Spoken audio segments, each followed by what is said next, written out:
स्वागत है बच्चों आप सभी का कीर्तिमान डिजिटल क्लासेज में।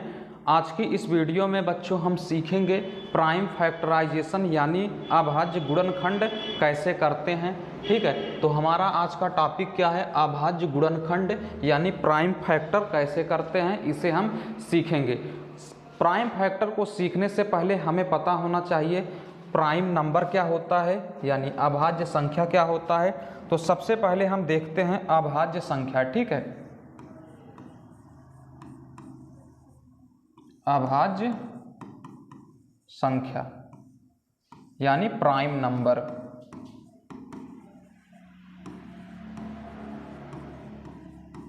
ठीक है, तो सबसे पहले हम समझेंगे प्राइम नंबर क्या होता है, उसके बाद हम देखेंगे अभाज्य गुणनखंड यानी प्राइम फैक्टर क्या होता है।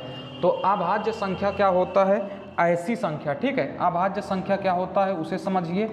ऐसी संख्या जिसमें एक एवं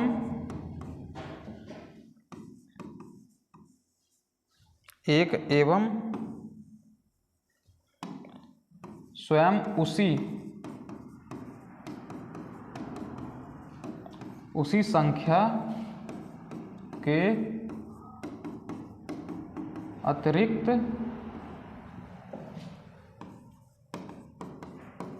किसी भी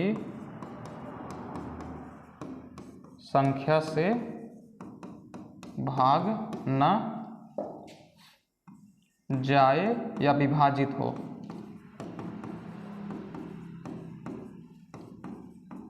ठीक है, समझिए क्या होता है अभाज्य संख्या क्या होता है। ऐसी संख्या जिसमें एक एवं स्वयं उसी संख्या के अतिरिक्त किसी भी संख्या से भाग न जाए या किसी भी संख्या से विभाजित ना हो, तो ऐसी संख्याएं कहलाती हैं अभाज्य संख्याएं। ठीक है, ऐसी संख्याएं क्या कहलाती हैं, अभाज्य संख्याएं कहलाती हैं। तो अभाज्य संख्याएं कौन कौन सी होती हैं, 2 हो गया, 3 हो गया, 5, 7, 11, 13, 17, 19, 23 ...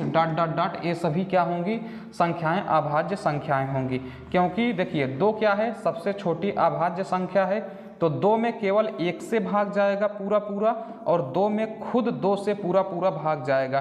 तो ऐसी सभी संख्याएं क्या कहलाएंगी, अभाज्य संख्याएं। जैसे 7 हम लेते हैं, 7 में केवल 1 से भाग जाएगा और 7 में केवल 7 से पूरा पूरा भाग जाएगा। तो इस प्रकार की संख्याएं क्या कहलाएंगी, अभाज्य संख्याएं।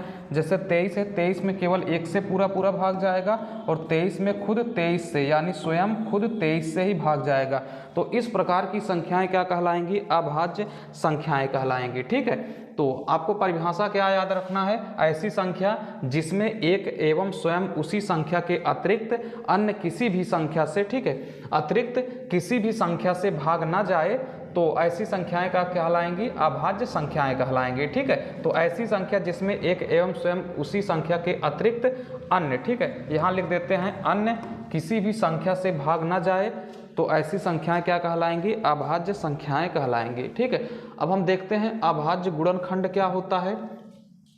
तो कोई भी जैसे मान लीजिए संख्या दे दी गई है, उसका हमें करना है फैक्टर। ठीक है, यानी गुणनखंड करना है। तो गुणनखंड करने के लिए आप क्या करेंगे, केवल इन्हीं अभाज्य संख्याओं का प्रयोग करके आप गुणनखंड करेंगे, अदर किसी भी संख्या का प्रयोग नहीं करेंगे। ठीक है, तो जिस संख्या, इन सभी संख्याओं का प्रयोग करने के बाद उसका गुणनखंड क्या कहलाएगा, अभाज्य गुणनखंड कहलाएगा। तो 11 हो गया, 13 हो गया, ठीक है, 17 हो गया, 19 हो गया ... ये सभी संख्याएं क्या कहलाएंगी, अभाज्य संख्याएं कहलाएंगी। इन सभी संख्याओं के साथ जो गुणनखंड आएगा वह गुणनखंड ही क्या होगा, अभाज्य गुणनखंड होगा। ठीक है, चलिए हम एग्जाम्पल से देखते हैं। जैसे क्वेश्चन है 140, इसका हमें करना है अभाज्य गुणनखंड। तो अभाज्य गुणनखंड करने के लिए जिस प्रकार आप नॉर्मल गुणनखंड करते हैं उस प्रकार करेंगे। तो अभाज्य संख्याएं कौन कौन सी हो गई, 2 हो गया, 3 हो गया, 5 हो गया, 7 हो गया, 11 हो गया, 13। इन्हीं सभी संख्याओं का प्रयोग करके आप फैक्टर करेंगे। देखिए 140 में इकाई का अंक क्या है, 0 है। अगर इकाई का अंक 0 हो, 2 हो, 4 हो, 6 हो, 8 हो, ठीक है, 2 हो, 4 हो, 6 हो, 8 हो, तो आप क्या करेंगे, सबसे पहले आप सबसे छोटी अभाज्य संख्या 2 से भाग करेंगे, तो सबसे छोटी अभाज्य संख्या 2 है, 2 से भाग करेंगे, ठीक है, 2 से भाग करेंगे, 2 से भाग करेंगे 140 में, तो 70 दूना 140 हो जाएगा। 70 में इकाई का अंक 0 है, तो 2 से भाग करेंगे, कितनी बार जाएगा, 35 बार भाग जाएगा, ठीक है। 35 है, 35 में 2 से पूरा भाग नहीं जाएगा, तो 3 से करेंगे, क्या 3 से भाग जाएगा, नहीं जाएगा, तो 5 से भाग करेंगे, ठीक है, 5 से भाग करेंगे, 5 7 35 हो जाएगा। 7 है तो 7 में केवल 7 से भाग जाएगा, 7 एकन्नम 7 हो गया। देखिए हमने जो गुणनखंड किया, देखिए इसमें केवल हमने अभाज्य संख्याओं का प्रयोग करके ही गुणनखंड किया, इसलिए यहाँ से क्या आएगा, यही क्या हो जाएगा, अभाज्य गुणनखंड। इस तरफ जो आएगा गुणा करके लिख देंगे, 2 × 2 × 5 × 7, ठीक है, तो यही क्या आएगा, अभाज्य गुणनखंड आएगा। चाहे इस रूप में लिखिए, देखिए यहाँ 2 है, यहाँ भी 2 है, आधार समान है, तो घातें आपस में जुड़ जाएंगी अगर उनके बीच गुणा का चिन्ह लगा है, तो 2 की घात क्या हो जाएगा, 2 हो जाएगा, × 5 × 7 हो गया, ठीक है। तो यही क्या आएगा, 140 का अभाज्य गुणनखंड, ठीक है, 2 का स्क्वायर × 5 × 7। चलिए अगला देखते हैं। अगला क्या है, 216, इसका भी हमें करना है अभाज्य गुणनखंड। तो इस प्रकार क्या करेंगे, आप अभाज्य गुणनखंड करेंगे। अभाज्य संख्या कौन कौन सी होती है, तो अभाज्य संख्या होता है 2 हो गया, 3 हो गया, 5 हो गया, 7 हो गया, 11 हो गया, 13, 17, ठीक है, डॉट डॉट डॉट, ये सभी संख्याएं क्या होगी, अभाज्य संख्या। इकाई का अंक 6 है, जब भी इकाई का अंक 0, 2, 4, 6 हो, 8 हो, तो सबसे पहले आप सबसे छोटी अभाज्य संख्या 2 से भाग करेंगे, 2 से भाग करेंगे 216 में, 2 एकन्नम 2 हो गया, ठीक है। 16 में भाग करेंगे, 16 में भाग करने के लिए 0 उतारेंगे, तो 16 में 2 से भाग करेंगे, 2 8 16 हो जाएगा। इकाई का अंक 8 है, तो फिर 2 से भाग करेंगे, ठीक है, 2 से भाग करेंगे तो क्या हो जाएगा, 2 पंचे 10 हो गया, 2 चौक 8 हो गया, ठीक है। 4 है तो फिर 2 से भाग जाएगा, 2 दूना 4 हो गया, 5 है तो 1 बचेगा, इसके आगे आ जाएगा, ठीक है, 14 बन जाएगा। 14 में 2 से भाग करेंगे, 2 7 14। यहाँ 7 है तो 7 में 2 से भाग जाएगा नहीं, तो क्या करेंगे आप, ठीक है, यहाँ इकाई का अंक 7 देखिए है, तो अगर यहाँ पर 4 होता या 0, ठीक है, 0 2 4 6 8 होता तो 2 से भाग चला जाता, लेकिन 7 है तो 7 में 2 से भाग नहीं जाएगा, तो 3 से भाग करेंगे, ठीक है। 3 9 क्या हो जाएगा, 27। 9 है, 9 में केवल 3 से भाग जाएगा, 3 त्रिक्का 9, 3 है तो 3 में केवल 3 से भाग जाएगा, 3 एकन्नम 3 हो जाएगा। देखिए हमने अभाज्य संख्याओं का प्रयोग करके ही गुणनखंड किया, तो इसलिए ये जो गुणनखंड आएगा क्या कहलाएगा, अभाज्य गुणनखंड। तो क्या आएगा, 2 × 2, क्या आएगा, 2 × 2 × 2 × 3 × 3 × 3, ठीक है। देखिए इन तीनों का आधार समान है, इसके ऊपर कोई घात नहीं है, तो 1 1 1 है, ठीक है। इन तीनों का आधार समान है, अगर आधार समान हो और उनके बीच गुणा का चिन्ह लगा हुआ हो तो घातें जुड़ जाएंगी, जो समान आधार होगा उसको लिख देंगे, घातों को आपस में जोड़ देंगे, तो 3 हो जाएगा। गुणे यहाँ से आधार समान है, जो समान आधार होगा उसको लिखेंगे, घातों को आपस में जोड़ देंगे, ठीक है, तो क्या हो जाएगा, 3 हो जाएगा। तो अभाज्य गुणनखंड क्या आएगा, 2 की घात 3 × 3 का क्यूब, ठीक। उम्मीद है बच्चों आप समझ रहे होंगे। चलिए अगला क्वेश्चन देखते हैं बच्चों। तो अगला क्वेश्चन क्या है, अगला क्वेश्चन है 5128, ठीक है। इकाई का अंक 8 है तो 2 से भाग चला जाएगा, 2 दूना 4 हो जाएगा, ठीक है। 1 बचेगा, इसके आगे आएगा 11, 2 से भाग करेंगे, 2 पंचे 10, 1 बचेगा तो 12 हो जाएगा, 2 6 12, 8 में 2 से भाग करेंगे, 2 चौक 8, ठीक है। 4 है तो 2 से भाग चला जाएगा, 2 एकन्नम 2, 2 दूना 4, 1 बचेगा तो 16 हो जाएगा, 2 8 16, 2 दूना 4, ठीक है। 2 से भाग करेंगे, 2 6 12, 2 चौक 8, 2 एकन्नम 2, ठीक।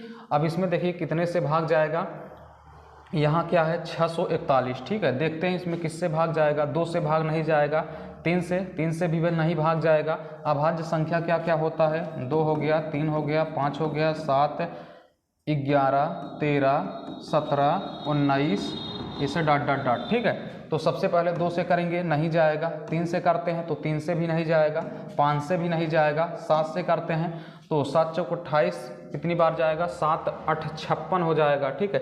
7 से करेंगे, 7 8 56 हो गया, ठीक है। 7 8 56 क्या हो जाएगा, 7 8 56 हो जाएगा, 56, ठीक है। यहाँ क्या है 64 है, 64 में से 56 को घटा लेंगे, 14 में से 6 को घटाएंगे, 8 हो जाएगा, और 1 बचेगा 81, नहीं होगा, ठीक है। यहाँ से 7 से भी नहीं भाग जाएगा, तो आप क्या करेंगे, अब आप क्या करेंगे, 7 के बाद 11 से चेक करेंगे तो 11 पचे 55 हो जाएगा, ठीक है। 11 पचे 55 हो जाएगा, कितना बचेगा, 4 उधर और 5 उधर, 11 से भी नहीं जाएगा। 13 से देखते हैं तो 13 पचे 65 नहीं जाएगा, 13 चौका 52 हो जाएगा।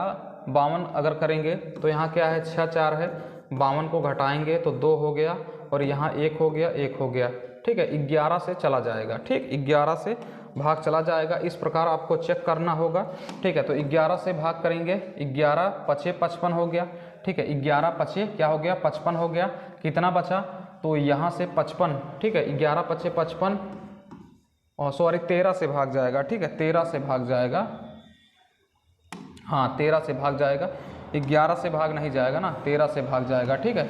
तो 13 से भाग करेंगे, ठीक है, यहाँ क्या है 13 है, तो 13 से भाग करेंगे, कितनी बार भाग जाएगा, 13 से भाग करेंगे, 13 चौका 52, 4 बार भाग जाएगा, ठीक है। 64 है, इसमें से 52 घटाएंगे तो क्या आएगा, यहाँ से 2 हो गया, 12 हो गया, 1 है तो 1 हो जाएगा, लेकिन 13 से भी भाग नहीं जाएगा, 121 है ना, ठीक है, 13 से भी भाग नहीं जाएगा, ठीक है। अगर 13 से भी भाग न जाए तो क्या करेंगे आप, ठीक है, 13 से ना भाग जाए, इस प्रकार आपको चेक करना होगा, ठीक है, करना जरूर पड़ेगा। 13 से नहीं जाएगा, 17 से देखेंगे तो 17 त्रिक 51 हो जाएगा, 17 चौका 68, 3 बार जाएगा, 6 4 1 है, 17 त्रिक 51 हो जाएगा, ठीक है। 51 यहाँ से 3 हो गया, 1 हो गया, 1, 131 में भी 17 से भाग नहीं जाएगा, ठीक है। अब हम किससे भाग करेंगे, 17 के बाद हम 19 से चेक करेंगे, ठीक है। 19 से 19 त्रिक 57 हो जाएगा, यहाँ 6 4 57, ठीक है। यहाँ से 7 1 71, ये भी नहीं जाएगा, ठीक है। तो अब क्या करेंगे, आगे चेक करेंगे, 23 से चेक करेंगे, ठीक है, 23 से चेक करेंगे, ठीक, 23 से चेक करते हैं, 23 से भाग जाएगा 2 बार, 23 दूना 46 हो जाएगा, 64 और 46, यहाँ से घटाएंगे, 14 में से 6 को घटाएंगे 8 हो जाएगा, 1 और यहाँ से 181 हो जाएगा, ठीक है। यहाँ से 23 से भी नहीं जाएगा, तो हमको लग रहा है कि बस इतना ही आएगा, एक कटेगा ही नहीं, यही लास्ट क्या है, अभाज्य संख्या ही है, ठीक है। ये क्या है, लास्ट अभाज्य संख्या ही, अगर कटे तो आप चेक कर लेना, नहीं तो इतना ही क्या हो जाएगा, आंसर हो जाएगा। तो क्या आएगा, 2 गुणे 2 गुणे 2 गुणे, इसको हम मिटाते हैं, यहाँ 23 नहीं होगा, यहाँ क्या हो जाएगा, 641 हो जाएगा। तो इसको क्या लिख सकते हैं, 2 की घात 3 गुणे 6 4 1 लिख सकते हैं, और यही क्या आएगा, अभाज्य गुणनखंड आएगा, ठीक है। समझ गए होंगे आप। चलिए बस इतना ही क्वेश्चन थे। अगर ये आगे अगर इसका फैक्टर होता है तो करिएगा, अगर नहीं फैक्टर होता है तो छोड़ दीजिएगा, तो यही क्या हो जाएगा, राइट आंसर हो जाएगा। उम्मीद है आप समझ गए होंगे। चलिए फिर मिलेंगे किसी अगले वीडियो में, तब तक के लिए इस चैनल को देखते रहिए। धन्यवाद।